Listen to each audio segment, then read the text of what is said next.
चाहता हूं। ठीक है अजय सर। यस, जो आपने प्रश्न किया है इसके दो आयाम हैं।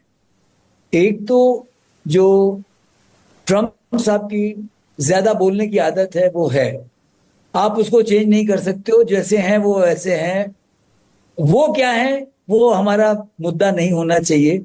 हमारा मुद्दा होना चाहिए उससे हम निपटते कैसे हैं। आप अगर गौर करें कि उन्होंने बोला कि मैंने दोनों से बात कर लिया, both are good friends and they are prepare to go for ceasefire. Bharatvarsha ने सिंपल कह दिया कि भाई साहब सीधे बात करो, एंड इसलिए उनके डीजीएमओ को हमारे डीजीएमओ से बात करनी पड़ी। ट्रंप के कहने पे ये हिंदुस्तान नहीं माना है। उन्होंने फिर कहा कि हम इसमें मीडिएट करने के पहले भी बोल रहे हैं। आज गवर्नमेंट ऑफ इंडिया ने क्लियर कर दिया कि मीडिएशन नहीं, ये तो आपस में बात होगी और तब होगी जब पीए को रिजॉल्व होगा, तब तक कोई बातचीत नहीं होगी। तो as far as this policy portion is concern, there is an ambiguity now.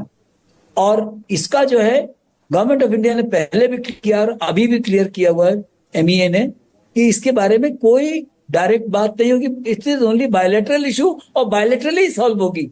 इसमें थर्ड पार्टी पाकिस्तान हमेशा से चाहता है, क्यों वो शिमला एग्रीमेंट छोड़ के यूएन रेजोल्यूशन के पास जा रहा है जो खुद नहीं मानता। आप अगर गौर कीजिए कि जो यूएन रेजोल्यूशन की भी अगर बात करें तो वो तो सेकंड पॉइंट ही नहीं माना उसने। उसको सबसे पहले अपने ट्रूप्स विड्रॉ करने थे, सारे कबायलियों को निकालना था, वो उसने नहीं किया। अगर नहीं किया तो फिर तीसरा पॉइंट कैसे, चौथा पॉइंट कैसे, प्लेबिसिट कहां से हो सकता है। तो इसका मतलब बायलैटरलिज्म, जब जो मल्टीलैटरलिज्म वो नहीं माना उसने। फिर अभी जब शिमला एग्रीमेंट हो गया, मरता क्या ना करता उसे शिमला एग्रीमेंट बायलैटरल बना, अब वो कहता है हम नहीं करते। तो ये तो उसमें तो भरोसा, पाकिस्तान पे कोई भरोसा करने की जरूरत नहीं है, हमें अपने ऊपर भरोसा होना चाहिए, नंबर वन। इसमें जो आपने एक सवाल पूछा कि एकदम से हम क्यों इसके लिए मान गए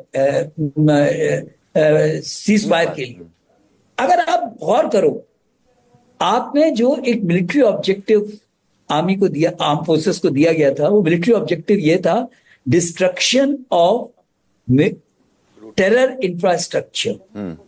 वो पहली रात को 6-7 की रात को वो कर दिया गया, और कस के कर दिया गया, जिसकी कि आज पूरी एविडेंस भी दिखा दी गई कि उनके सारे जितने जो तीन, एक्चुअली अगर आप देखें तो 3+6 अलग अलग आप करो, 3 क्या है, बहावलपुर, मुरीद के और गुलपुर, यहाँ तीन तंजीम है, जैश ए मोहम्मद, लश्कर तौयबा और जो हिजबुल मुजाहिदीन, इन 3 के हेडक्वार्टर्स हैं जहां उनके ट्रेनिंग कैंप हैं, उनको डिस्ट्रॉय किया गया। उसके अलावा जो उनके बाकी जिसको कहा जाए स्मॉल स्कूल्स हैं, जहां कहीं वो इन्फिल्ट्रेशन की ट्रेनिंग देते हैं, कहीं उनको सर्वाइवल की ट्रेनिंग देते हैं, वो सब भी डिस्ट्रॉय कर दिए गए।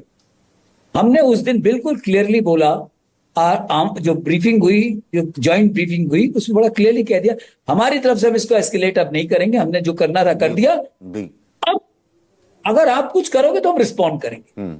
तो उसके बाद से लगातार हम रिस्पॉन्ड कर रहे हैं, और हमने इसमें रिस्पॉन्स में हमने क्या किया है, उनकी वॉर फाइटिंग कैपेबिलिटी को इतना डिग्रेड कर दिया है, जहाज उनके उड़ नहीं सकते, क्योंकि उनके सारी की सारी जो मेन एयर बेसिस हैं, जो एयर स्ट्रिप्स हैं, वो सब डैमेज हो चुकी हैं। उनको तैयार होने में कम से कम अगले 15 से 20 दिन लगेंगे।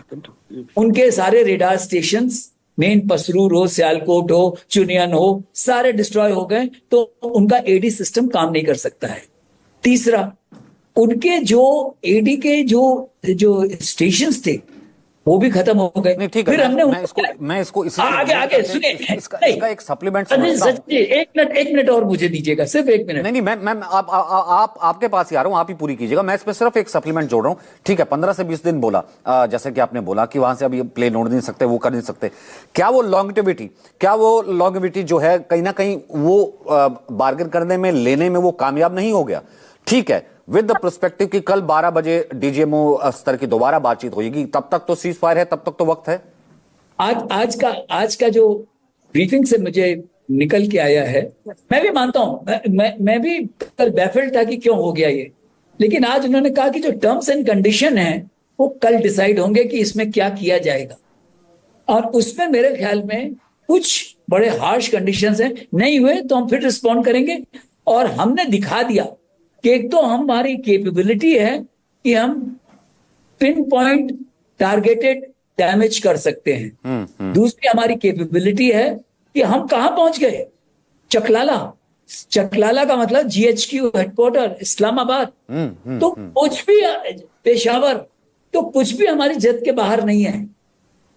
आपकी नेवी को तो अभी आपने यूज ही नहीं, अगर ब्लॉकेट कर दिया तो ना उनके पास रसद पहुंचेगी। 81% सचिन जी वो पेट्रोलियम इंपोर्ट करते हैं, नहीं आएगा तो उनके तो पूरे टैंक टूंक सब खड़े हो जाएंगे।